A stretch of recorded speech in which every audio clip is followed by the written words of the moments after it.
Well, the heartbreaking fire at Paris's Notre Dame Cathedral last week touched people around the world, and it also got us thinking about the structures in our own backyard that mean a lot to us. So here with a few important landmarks you may not know about is historian Feliks Banel. Thank you for being with us. Pleasure. This list is very interesting because I have to admit there were some of these places that I had not heard of before. So I'm so glad that we're going to be talking about this today. Yeah. Okay, let's get into it. So we're starting with St. James Cathedral. Yeah, it's a big cathedral on First Hill. I thought because of the loss of Notre Dame, we'd start with our most recognizable cathedral. Yeah. Interesting thing about this, it was built in 1907. We had a big snowstorm here in 1916, and this dome that used to be on the cathedral collapsed. Wow. Nobody was hurt. It was kind of a miracle that nobody was hurt, but then they rebuilt it, and the dome wasn't included in the new design. But it's a remarkable piece of architecture, visible from most of the city, especially you look at old pictures from the 20s. It's kind of there looming over the whole city, and it's still there to visit now. And now is it one of those things where people just drive by it every day and don't necessarily think, I need to stop and take stock of this? Yeah, and there's people who go there to Mass every Sunday and Saturday, and it's just where they have their regular Mass. So but it's amazing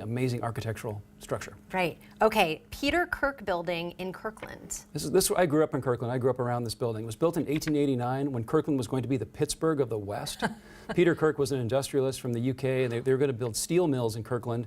It might have been a complete, like a real estate scam to get people to buy property, but the panic of 1893 came along, and Kirkland obviously didn't become Pittsburgh of the West. Right. But this beautiful Victorian-style office building remains. Was rescued back in the late 50s, early 60s, and it's home to the Kirkland Arts Center now. And just a very odd thing in the middle of now very suburban Kirkland to see this 1889 building just kind of sitting there. Is the exterior facade the only part that remains sort of true to its original form? You know, the upper floor has the upper floors have wood, the original wood and stuff. I think they do receptions up there and everything. Okay. It's still in the interior, is still pretty cool too. Oh, that's awesome. Yeah. Okay, Northern Life Tower. Yeah, this is one of Seattle's first true skyscrapers down at 3rd and Marion. It's 42 stories tall, and it's built with bricks that change in color as you go from the top to the bottom to simulate a mountain. What? And it's an insurance company, Northern Life Insurance. Yeah. It was a big deal in Seattle, but they got absorbed by some company from Minneapolis like 40 or 50 years ago. And it's kind of surrounded now by taller buildings, and it kind of lost in everything. But if you step back and you look at it, it's a pretty incredible building, unlike anything else in town. It's sort of Art Deco style, lots of little balconies or decks and things, and very unusual compared to everything else in town. Is that something that an average person can tour, or do you need business in there to get inside and look around? You can get in the lobby. Okay. You can't really get any observation deck or anything, but you can see it from on the street. You can see how cool it is. And there used to be special spotlights that made it light up in a special way too. So some of the cool stuff's gone, but the spirit's still there. Yeah, that is awesome. Okay, Penthouse Theater at UW.